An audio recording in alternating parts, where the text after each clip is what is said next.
and let the one who has no sword sell his cloak and buy one. Today I'm going to go over the appendix carry drawing from under an untucked shirt. I'll go over the tucked shirt at a later date and then a different video, that way to keep the video short and sweet. With drawing from the appendix, of course the appendix for the right-handers is anywhere basically in here. So if you're front and center, all the way over almost to the 3 o'clock. Once you get there, it's considered side carry. So the appendix carry I carry in is basically between the 1 and 2 o'clock. So we'll say 1:30 is where the center sits. So this is where I carry mine. One of the first things you need to do with the appendix carry is make sure you have a good holster. If you haven't checked out my video on choosing an appendix holster, you can go over and do that, and then you'll know what kind of holster you should look for. The holsters that I recommend have 2 clips. That way, it's not going to move anytime of whatever you're doing.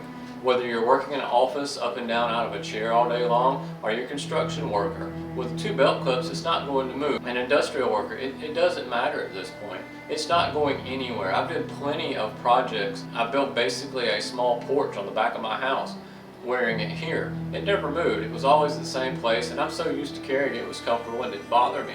And that's what we're looking for in the holsters when we buy them, so that way when I go to draw, I know this gun is going to be here. I don't have to search for it. I'm building my muscle memory for here. If it's not here, my muscle memory does no good. If it's sunk down in my pants, my muscle memory does no good. So that's the first thing when drawing from the appendix, is make sure you do have a good holster. Now, we're going to go over the two-handed draw, and then we'll go into the one-handed draw. So with the two-handed draw, basically we're going to pull our shirt up, we're going to pull our shirt over and kind of toward the back, because I want to get it really tight right here.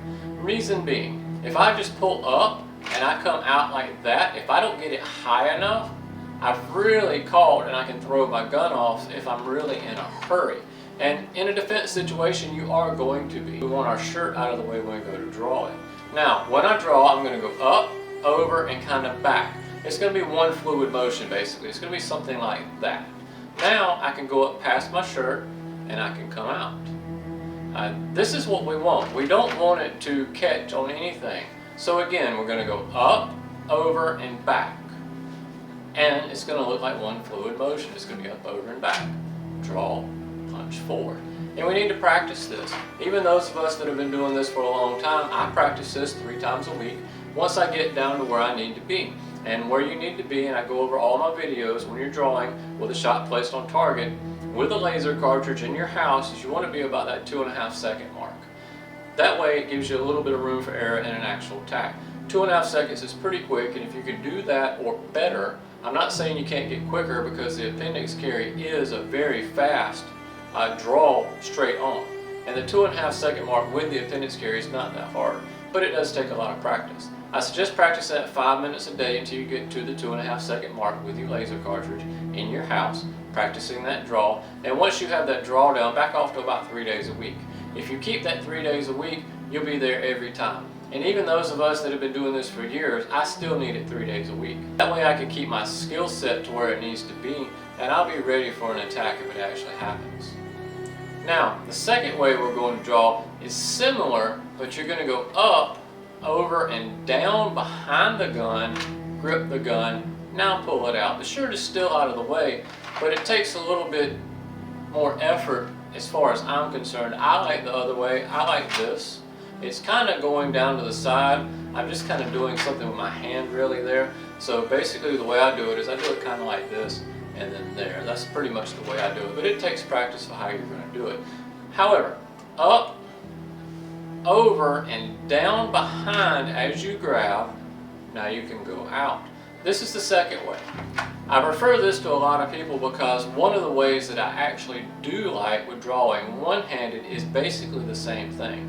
So let's see that again. So it's going to be up, over, down, behind your gun, now I can grab. And that shirt is out of my way. Even when I go down to get it, I just slide my thumb behind the shirt right there, and I grab this gun. So these are 2 ways you can try. Again, if you're going up, make sure to get it tight, get this shirt out of the way. I've seen a few people on their outtakes with doing the draws, and they're the guys that do something like this, and several of those times they really caught those shirts, and they had to adapt and overcome. What we want to avoid is the necessity to adapt and overcome. Now, do you need to know how to adapt and overcome? Absolutely, but I would like to avoid that necessity. Alright, now let's move to the one-handed draw. There's a couple ways to draw with the one hand. And again, I see a lot of guys, they'll grab, they'll yank, they'll throw their shirt up, they'll go down, the shirt's coming back down, and it snags. I personally do not prefer, nor do I like that way. So there's two other methods that I actually do like, and I refer the guys that come through classes to. First method, we're going to go up, but I'm going to pin it with my wrist. This is not my favorite, but I've seen some guys that get really good at this. So that you actually go up, pin, come down, out, and draw. So now I'm pinning the shirt against my body with this one hand. I'm grabbing. You're going to have to make sure you know my wrist is basically touching my rib right here, so I know where it's going, and I know that my gun's going to be there the entire time because my holster sits it right. Now I can go out and I can do what I got to do. That is not my preferred method, but that's the way that I've seen some guys do, and I picked up on it years ago, and I was like, hey, that actually looks like it works a lot better than trying to do this. This, for me, just doesn't work. The second way is the one I prefer. You go up, over, now you grab. This slows you down a little bit, and the 2.5 seconds is a little harder to accomplish, but it's still accomplishable. Up, back and down, behind, then draw. So it's here, and then I can go out. And we can do that fairly quick. Now, if you're having to draw one-handed, we're already behind the curve anyway, because more than likely, something's going on with this arm. What's happening to this arm? Am I fighting somebody? Are they stabbing me with a knife? Am I blocking that knife? What am I doing right here? You know, maybe this guy's come at me with a knife, and unfortunately in a knife attack, if I'm trying to defend myself and I've decided to go for my gun before I maybe block the knife or jump out of the way, I may get stabbed. And unfortunately, that is one way to actually defend yourself, is go ahead and let the knife hit your arm, nothing vital but your arm, let it stab it as I'm grabbing that gun, then I can draw and I can fire. Unfortunately, that's the dangers of being attacked, especially in a close quarters knife attack. I'm going to go ahead and tell you, you're going to get stabbed. And more than likely, the reason I'm having to draw with one-handed, I'm already slowed down anyway. I don't need anything that I have to adapt and overcome over what I'm already having to adapt and overcome. I prefer this method.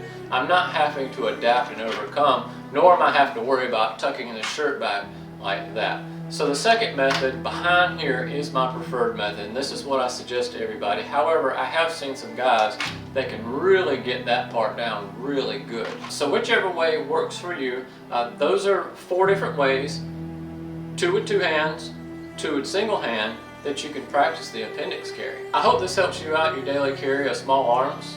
I hope you can get proficient in it, and I hope you're never attacked, but if you are, I hope you can utilize what you've learned to build muscle memory to defend yourself and your loved ones. I'm Spencer, small arms instructor here at Defense Training. As always, prepare for the worst, pray for peace, stay safe, stay armed. Please like, subscribe, and comment below. Thanks.